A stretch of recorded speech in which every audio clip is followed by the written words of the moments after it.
Assalamualaikum warahmatullahi wabarakatuh. Anak-anak hebat, bagaimana kabarnya hari ini? Semoga selalu sehat ya. Sudah siap untuk belajar? Ayo kita membaca doa terlebih dahulu ya, agar ilmu yang kita dapat menjadi bermanfaat. Di video kali ini kita akan membahas muatan pelajaran Bahasa Indonesia untuk kelas 3 sekolah dasar, tema 3, benda di sekitarku. Subtema 1, aneka benda di sekitarku. Benda berdasarkan sifat fisiknya. Berdasarkan sifat fisiknya, benda mempunyai ukuran, bentuk, dan warna. Kita bahas yang pertama, yaitu benda berdasarkan ukurannya. Benda di sekitar kita mempunyai beragam ukuran. Ada yang besar dan ada yang kecil. Ada yang panjang dan ada pula yang pendek. Nah, sekarang perhatikan contoh benda berdasarkan ukurannya berikut ini.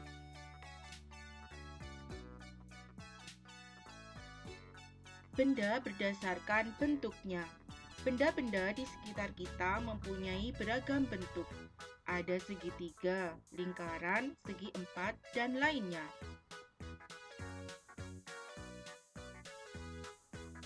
Sekarang perhatikan contoh benda berdasarkan bentuknya berikut ini.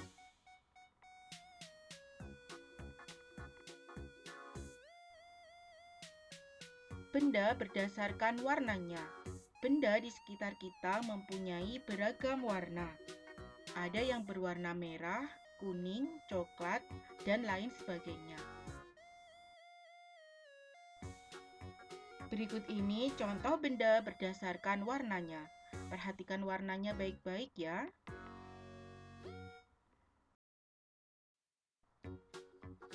Nah, sekarang kita belajar benda berdasarkan jenisnya. Yang pertama, benda hidup. Benda yang dapat bergerak, mengalami pertumbuhan, makan, dan minum. Contohnya manusia, hewan, dan tumbuhan. Kemudian ada benda mati, benda yang tidak butuh makan dan minum, tidak bisa bergerak dan tidak mengalami pertumbuhan.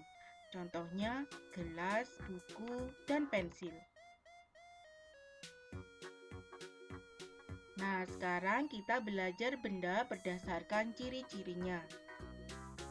Berdasarkan ciri-cirinya, benda dapat menempati ruang dan mempunyai massa.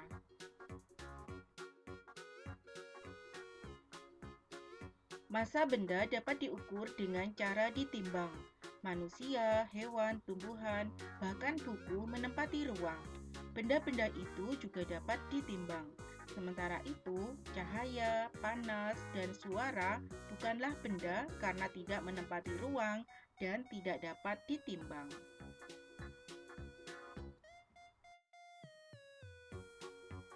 Benda berdasarkan bahannya. Benda-benda di sekitar kita terbuat dari berbagai bahan dasar. Contohnya, benda dari kayu, seperti meja, kursi, lemari, dan pensil.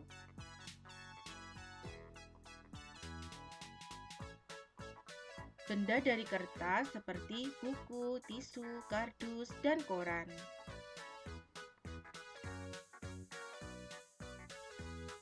Nah, kalau ini benda dari plastik, seperti ember, gayung, dan payung.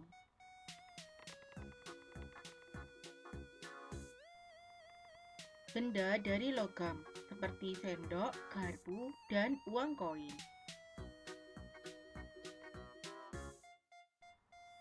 Benda dari kacamata, contohnya apa saja ya? Ya, seperti gelas, piring, dan kacamata.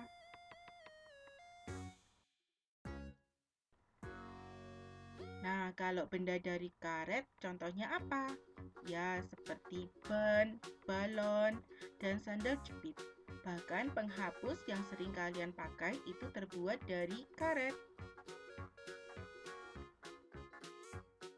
Subtema 2. Pada subtema 2 ini kita akan membahas wujud benda. Kita akan belajar tentang wujud benda. Wujud benda ada 3, yaitu padat, cair, dan gas.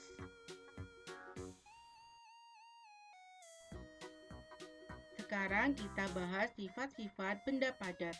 Apa saja ya sifat-sifatnya? Bentuknya tetap, menempati ruang, volumenya tetap, dan mempunyai berat. Contoh benda padat ada tas, buku, pensil, dan penggaris. Selanjutnya benda cair. Nah, sifat-sifat benda cair apa saja ya? Bentuknya selalu mengikuti bentuk wadahnya. Mengalir dari tempat tinggi ke tempat yang rendah. Mempunyai berat dan volumenya tetap. Untuk contoh benda cair ada air, kecap, minyak, dan susu. Selanjutnya kita akan belajar sifat-sifat benda gas. Bentuknya berubah-ubah, dapat mengisi semua ruangan, mempunyai berat. Untuk contoh benda gas ada udara di dalam ban, udara di dalam balon, asap, dan awan.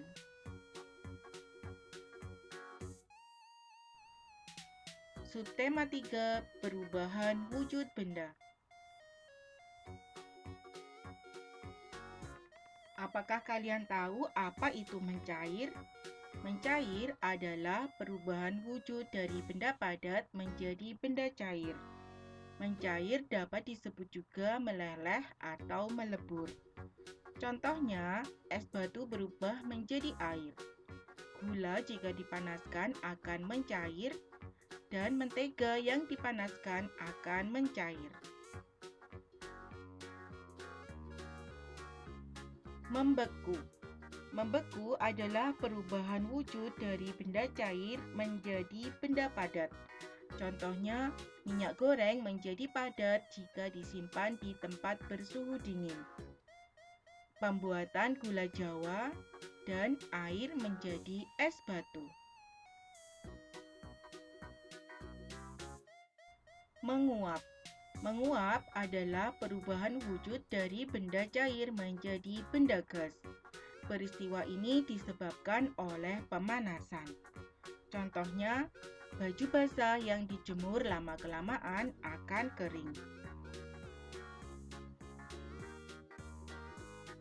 Mengembun. Mengembun adalah perubahan wujud dari benda gas menjadi benda cair. Contohnya, titik air di dedaunan pada pagi hari, dinding gelas bagian luar basah ketika gelas berisi air dingin, dan berubahnya awan menjadi titik-titik hujan. Menyublim. Apa itu menyublim? Menyublim adalah perubahan wujud dari benda padat menjadi benda gas. Contohnya, kapur barus yang diletakkan di dalam lemari lama-kelamaan akan habis. Perubahan wujud benda selanjutnya adalah mengkristal. Mengkristal adalah perubahan wujud dari benda gas menjadi benda padat. Contohnya, uap air menjadi salju, lubang knalpot yang hitam dan mengering karena gas CO2 yang dikeluarkan menjadi padat.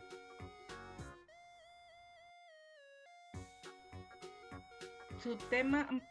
Keajaiban perubahan wujud di sekitarku.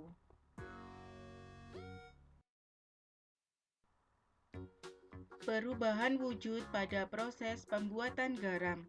Tahukah kamu bagaimana proses pembuatan garam? Bahan utama pembuatan garam adalah air laut. Hal pertama yang harus disiapkan adalah petak-petak tanah untuk tambak. Setelah tambak siap, air laut dialirkan di dalamnya. Selanjutnya, air laut dalam tambak tersebut akan menguap akibat panas sinar matahari. Air laut lama-kelamaan akan habis dan menyisakan kristal-kristal garam. Perubahan wujud saat hujan. Hujan terjadi karena adanya perubahan wujud. Sebagian permukaan bumi berisi air. Ada sungai, danau, kolam, dan lautan yang terisi air. Air di permukaan bumi menguap terkena panas matahari. Uap air akan berubah menjadi awan. Awan akan mengembun menjadi titik-titik air. Kemudian titik-titik air jatuh ke bumi. Itulah yang dikenal sebagai hujan.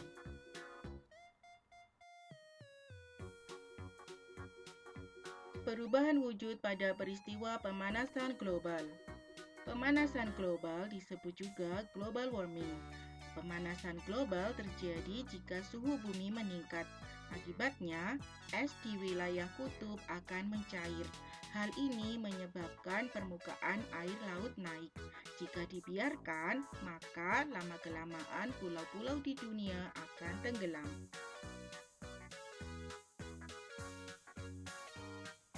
Kita dapat mengurangi laju pemanasan global. Caranya dengan mengurangi pencemaran udara. Contohnya berjalan kaki atau menggunakan sepeda untuk pergi ke tempat yang dekat. Mencintai dan memelihara tumbuhan dan tanaman. Menghemat pemakaian listrik dan air. Silakan dicoba anak-anak. Sekian pembahasan materi pada hari ini. Semoga bermanfaat. Sampai jumpa pada video pembelajaran selanjutnya. Wassalamualaikum warahmatullahi wabarakatuh.